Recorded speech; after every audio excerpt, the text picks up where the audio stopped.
These vehicles are now in regular use for medical emergencies, firefighting and transporting of young students, people with disabilities in Mexico, and ambulances as well. This last year we had, when we left Lethbridge, we had 2 fire trucks, an ambulance, and a handy van, like with the lift for disabilities and that sort of thing.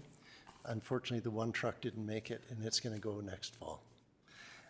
Throughout the year, the Rotarians work diligently with their local communities to obtain donation of vehicles, supplies, and services.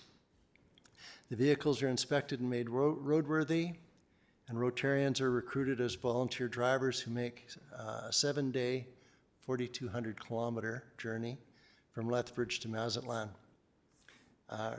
Rotarians in Mexico make us welcome and organize the dedication ceremonies, the donations of the vehicles to their ultimate destination, and equipment that each community receives. So we're continually acquiring donations of firefighting and EMT equipment, supplies, stretchers, hoses, turnout gear, first aid equipment, defibrillators, oxygen tanks, helmets, boots, jaws of life, power cutters, compressors, field generators, and any items in good, usable condition that are needed to operate an emergency vehicle are acceptable. So that's the official pages there. So we left, Rotary, most of you are aware of what we do. A small percentage of our funds that we raise, the majority of it stays locally, but we have outreach which goes internationally and to greater projects. Obviously, the transporting of that vehicle was not just raised by us. It takes approximately $7,000 to take each vehicle to Mexico. So on the vehicles, there are stickers placed with all the donors from that year. If you're ever in Mexico and you see a vehicle going by, pay attention, because you may see the Duchess fire truck go by, or you may see a vehicle that comes from Edmonton or wherever the vehicle came from. They leave those decals in place. They're grateful for whatever they can get. And we took the supplies are donated from every community. Like Northern Alberta has the highway to Mexico. We have the Los Amigos program, which is Southern Alberta. Southern Alberta has now contributed approximately 60 vehicles, of which only 2 are now not in service that have expired down there. And the receiving community also has a Rotary Club which oversees the receipt of these vehicles and makes sure that they're used appropriately. They have to have the wherewithal to use them, train on them, maintain them, all that kind of stuff, or they don't get them. And the fire truck which you donated last year was very graciously received. I'll pass around a couple things that we were presented with. You can have a look at these certificates, and then I'll go through PowerPoint. And actually, I just realized we have the wrong stick in the machine. Pull this one out. Go for this guy. The white one's better. Come on. Ah, there we go. And, oh, this one?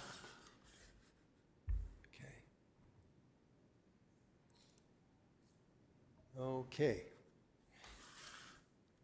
So, as I mentioned already, it's about 7 days worth of driving and getting across the border into Mexico, and there's very many months of preparation.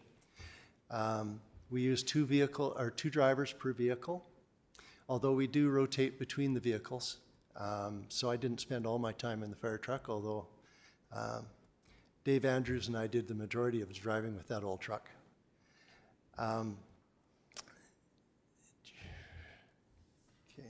I've already talked about all this. Okay, I do this. There we go.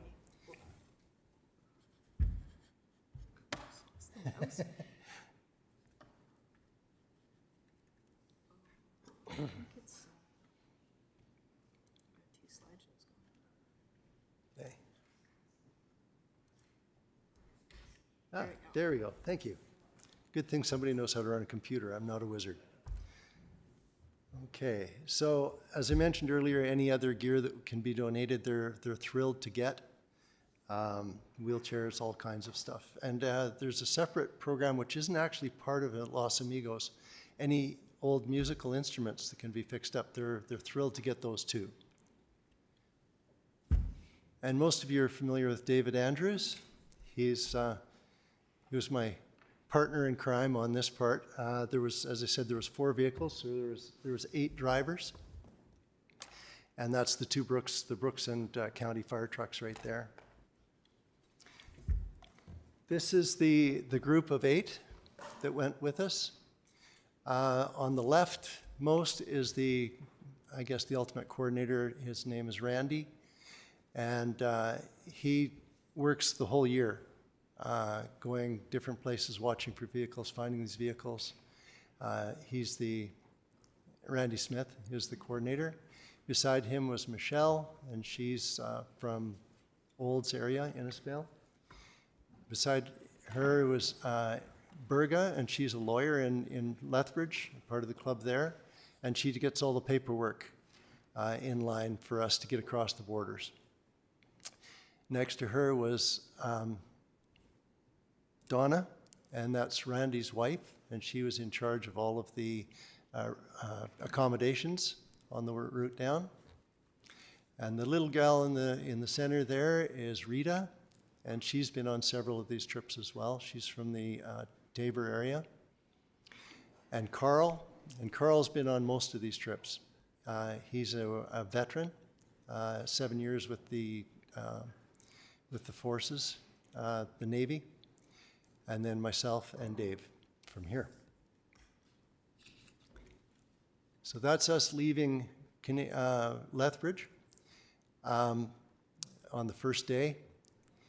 You'll notice Canadian Tire in the background. We leave from the Canadian Tire parking lot. They have been exceedingly generous as well. They make sure that we've got some tools, some jumper cables, water, some coolers, that sort of thing. They've been very generous every year as well. So it's not just Rotary clubs, and there's businesses that participate in this as well. That's Dave. Every morning and every evening at the end of our trip and the beginning of our next day, we do an inspection, a checklist on all the vehicles, make sure, minimize the chances of a breakdown while we're driving. Just a note on the Duchess fire truck too, and you may or may not be aware of it. That truck had just over 20,000 kilometers on it. It was a 1990 truck. You're thinking, well, like, it hasn't gone anywhere. But the engine probably had a lot of time on it because it spends most of its time pumping, not driving. And it obviously, you were aware that its time here had expired. It was outdated, but it was a great old truck. We had a lot of fun driving it. No air conditioning going across the desert, but we rolled down the windows and pulled the vents, and we got through it. The guy in the middle here, his name is Pepe. He's the coordinator in Mexico.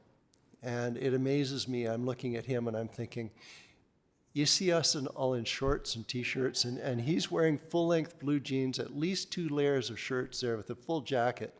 I'm not sure how I get this back. Let's see here. Do that. There we go.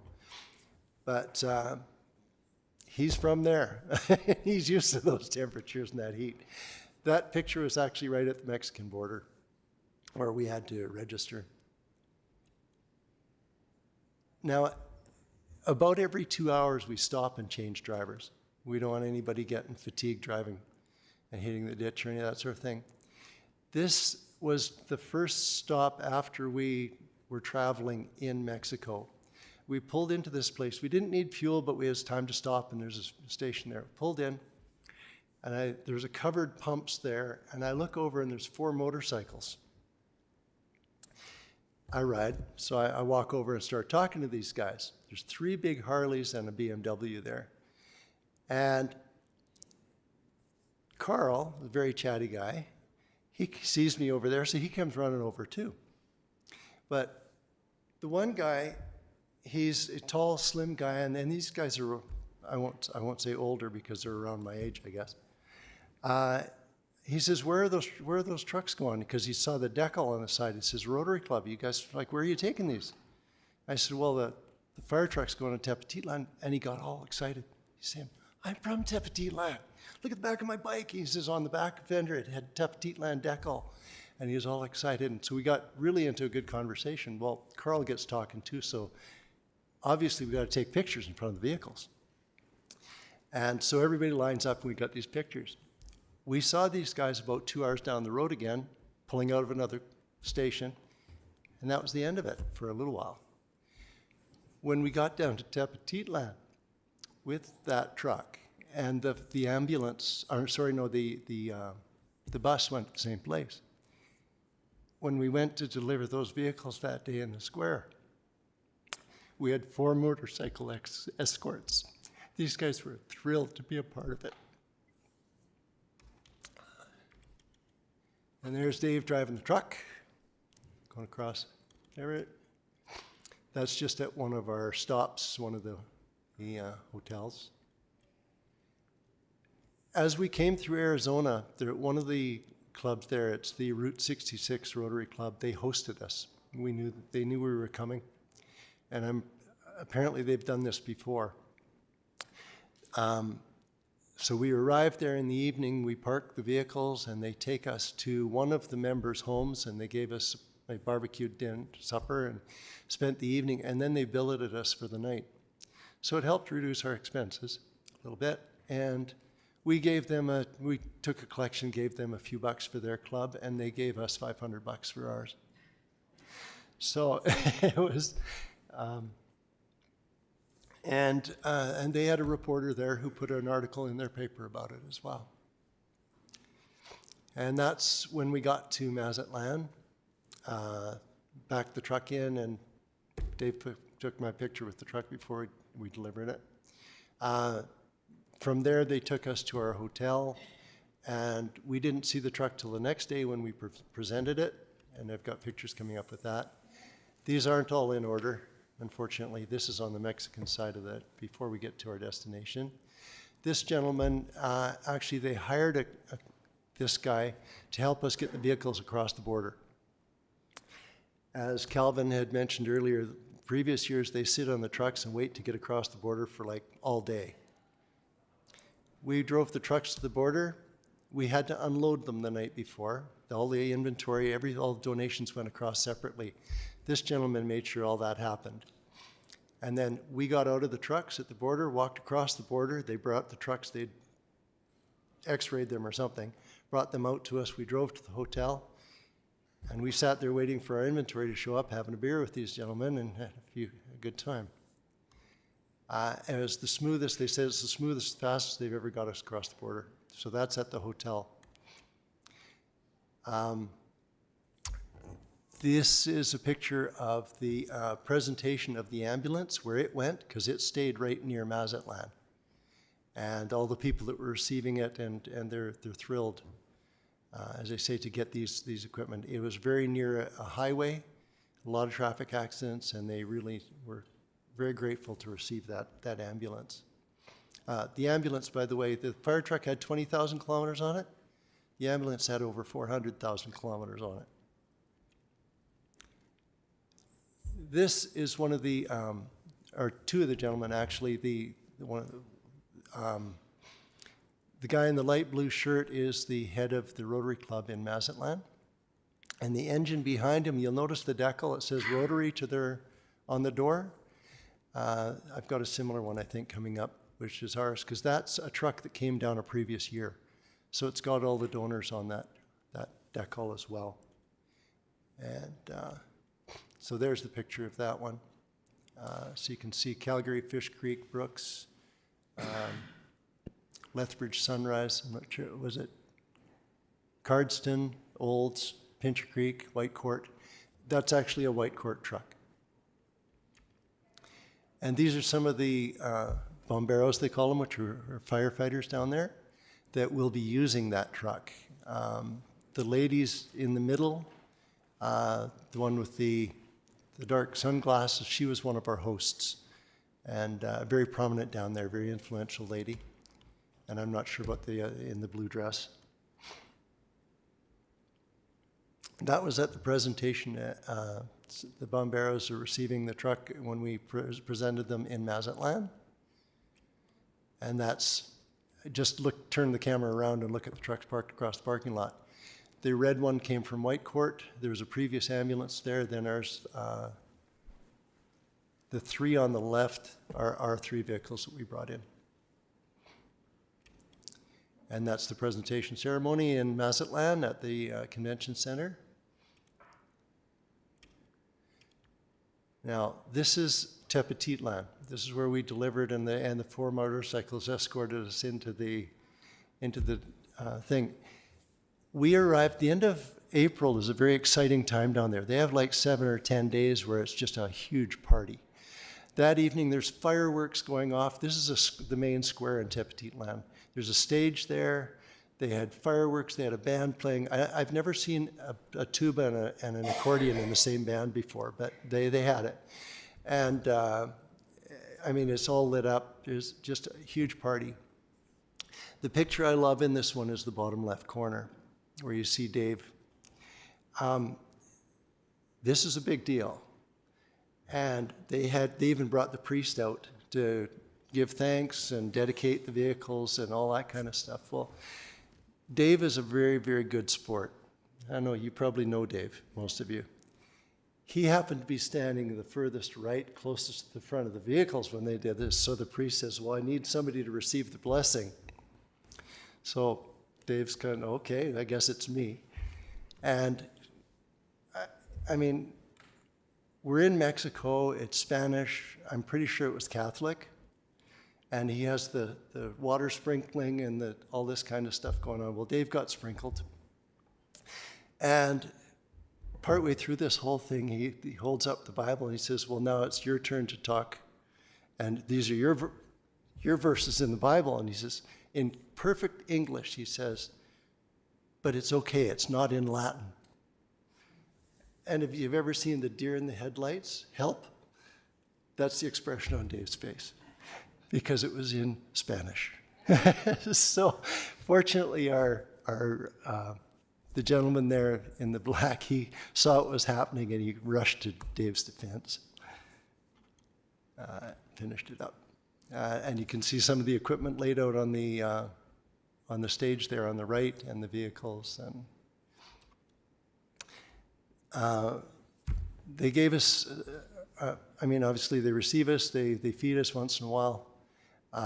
This one was a reception when the first night we got there, and the lady standing there showing us, Dave and I, the picture on her phone is one of the waitresses in that restaurant. Her husband was one of the Bomberos, and she's showing us a picture of him and them receiving that truck. They had been fighting fires out of the back of a pickup in their street clothes. They are thrilled. And this is one of the certificates that was passed around. We each got one, and we got one for our respective clubs as well at several events, because there's like 5 different certificates there, each one. And that's just the truck. We got down there, the truck had been sitting most of the winter. We didn't have much time to clean them up too much. When we got to Tepetitlan, that truck probably looked almost as good as the day it rolled off the showroom floor. They had gone over it. It was polished. It was cleaned. New floor mats. The windows totally scrubbed inside and out. It was in beautiful shape. As after we had given the vehicles out, you recognize the lady in the center there, quite an influential lady in the area. The lady beside her is the head of a university there. So there was a presentation. She went, well, I've got all these Rotarians around. Let's give away some of the stuff I've gotten here too. So she had a special wheelchair that she was giving to this college, and we all went out to the dedication. And so they had usual few speeches and such. And we were warned, they will ask you for stuff.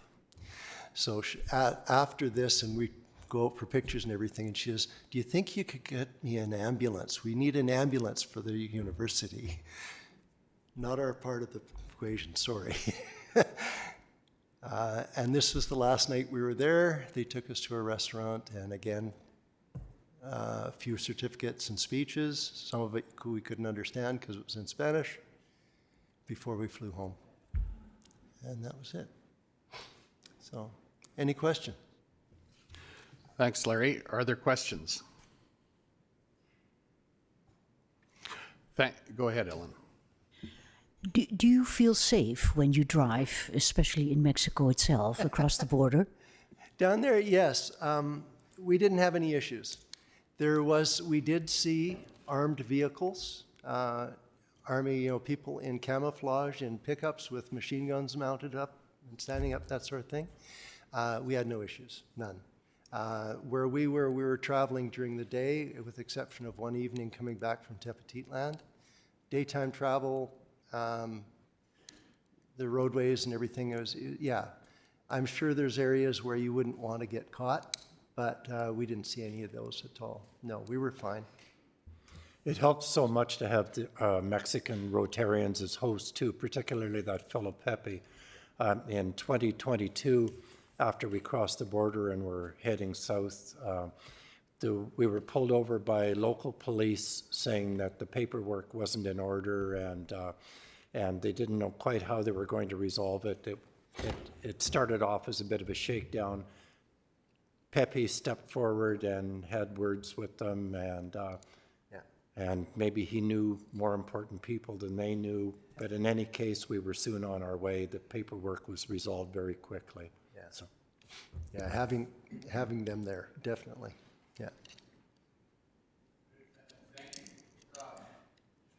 All right, I'm back.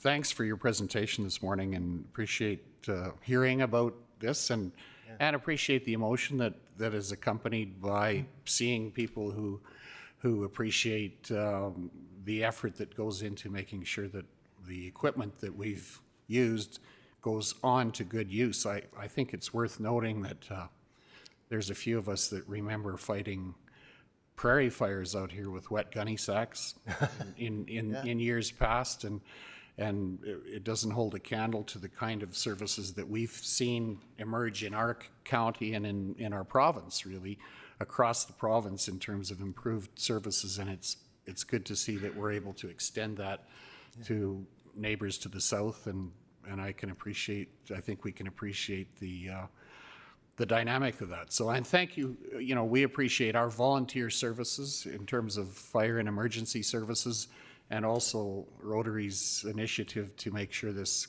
carries on. So thank you for both your effort in that and your personal involvement in getting the equipment moved down there, and extend that to the rest of the Rotary and all the people involved. Thanks for coming in today to share that with us. Thank you. And Thanks for giving us the time. Yeah, yes. And you'll notice.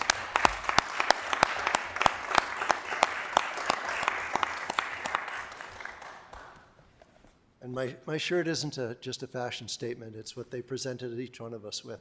So I have a matching hat. Yeah, that's good.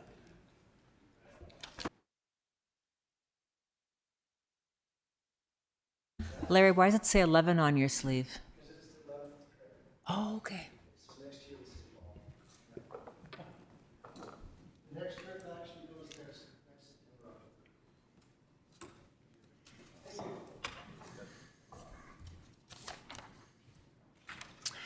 Thank you. With that, we'll move on. We're running a little bit behind, but we appreciate Sergeant Searle and your assistant coming in, or your partner to come in. Right. Coming in to give us the quarterly report from the Brooks RCMP. So welcome to the mic, and appreciate you coming in this morning. And yeah, it is, but it's still emergencies and services to our community that we really appreciate. And we'll introduce ourselves and then turn the floor over to you. Neil, go ahead. Neil Johnson, Division 10, around Brooks. Good morning, Amanda Philpott, Division 8. Good morning, Ellen Andra, and I represent the area around the village of Rosemary. Hi, good morning. Greg Screever, Division 5, Lake Newell Resort and Castles.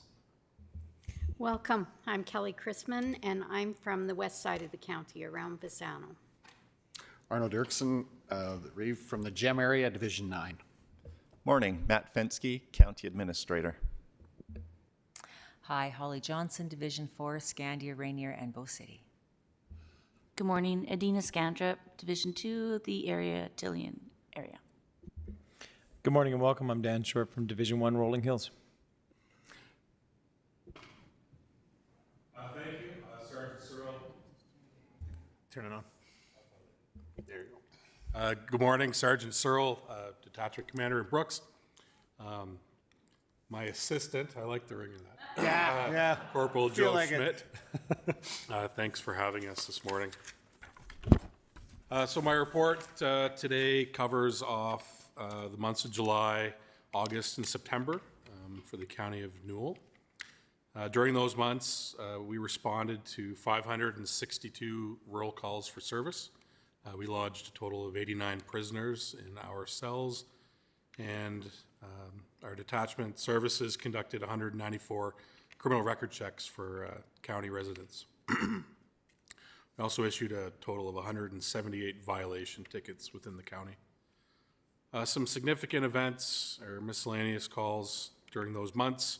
On July 24th, around 4 p.m., we had a report of a single rolled over cattle truck on Highway 1.